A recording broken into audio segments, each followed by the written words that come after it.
Well, it's Let's Misrepresent Martin Luther King weekend.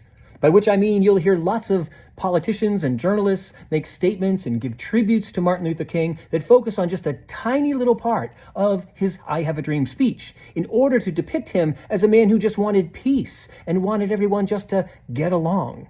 The goal of people who present this hallmark version of Martin Luther King is to obscure the fact that he was a revolutionary who wanted to radically restructure American society so that it would actually live up to its ideals of being a country of liberty and justice for all. To illustrate this point, here are some quotes by Martin Luther King that you are unlikely to hear this weekend. On poverty, the problems of racial injustice and economic injustice cannot be solved without a radical redistribution of political and economic power. Let's say that one more time. Radical redistribution of political and economic power. I think Ron DeSantis might call that CRT, right?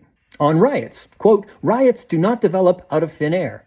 Certain conditions continue to exist in our society which must be condemned as vigorously as we condemn riots. In the final analysis, a riot is the language of the unheard. On capitalism, quote, capitalism was built on the exploitation of black slaves and continues to thrive on the exploitation of the poor, both black and white, here and abroad. On anti-black police violence, quote, armies of officials are clothed in uniform, invested with authority, armed with the instruments of violence and death, and conditioned to believe that they can intimidate, maim, or kill Negroes with the same recklessness that once motivated the slave owner.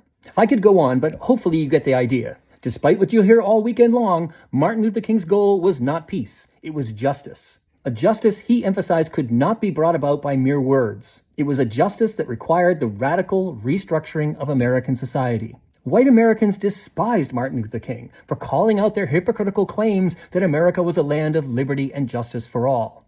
They rejected his demands for justice, and that's why, ultimately, he was killed.